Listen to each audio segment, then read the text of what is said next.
Coopératives féminines d'Argan, ce sont les premières expériences des coopératives féminines au Maroc.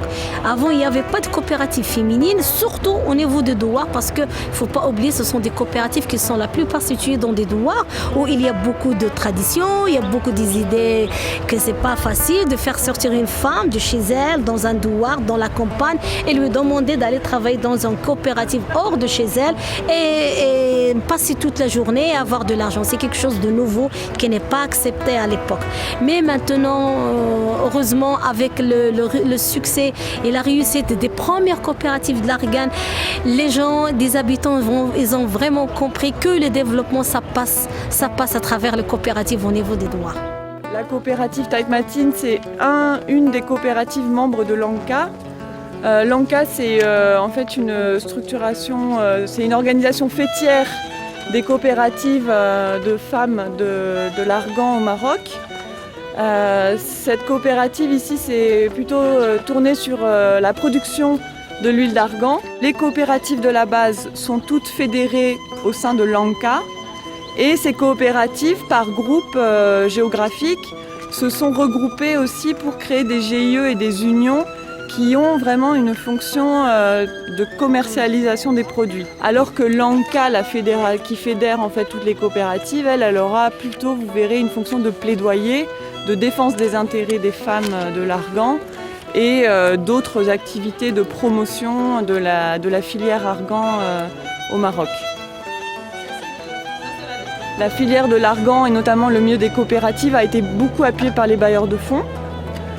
Donc ils ont eu un certain nombre de partenariats, de partenaires techniques et financiers, mais aussi ils ont cherché beaucoup de partenariats au niveau national, notamment en ce qui concerne l'amélioration de la qualité du produit, la reconnaissance au travers de labels de certification.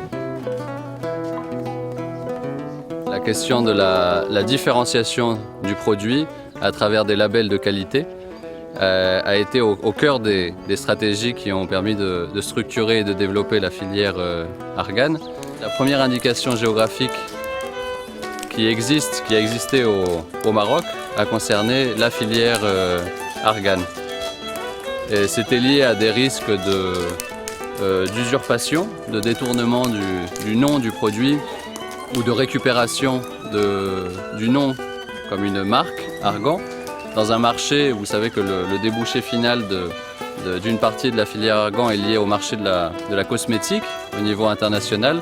Donc c'est des chaînes de valeur qui suscitent beaucoup de convoitises. Et donc pour protéger le mot Argan et éviter que ça soit approprié par des grandes marques de cosmétiques au niveau international, il y a eu des efforts de distinction du produit et de protection de l'origine du produit. Cet effort de protection de l'origine de la filière Argan a donné lieu à un cadre réglementaire et législatif qui aujourd'hui est celui du cadre des signes distinctifs d'origine et de qualité au Maroc. Aujourd'hui, il y a une dizaine de produits de terroir qui sont reconnus avec un label indication géographique. Et tout ça est parti d'une réflexion autour de l'Argan. Ils sont courageux parce que c'est très pénible de le faire manuellement.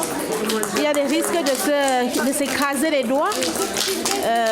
Je ne sais pas comment ils parviennent à le faire avec de si grandes quantités. C'est formidable.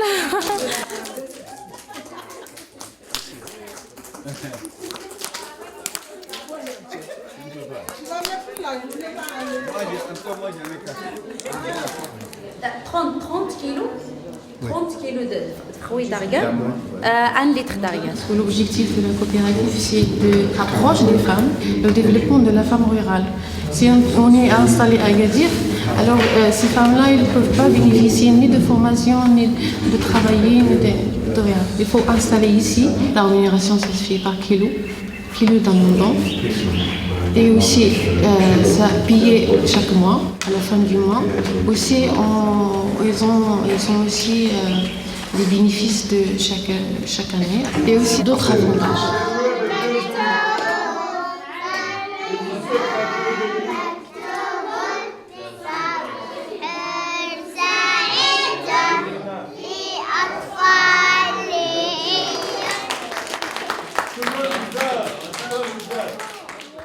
L'expérience de projet de la coopérative Taitmatin, il a tout changé dans la région de Tiout.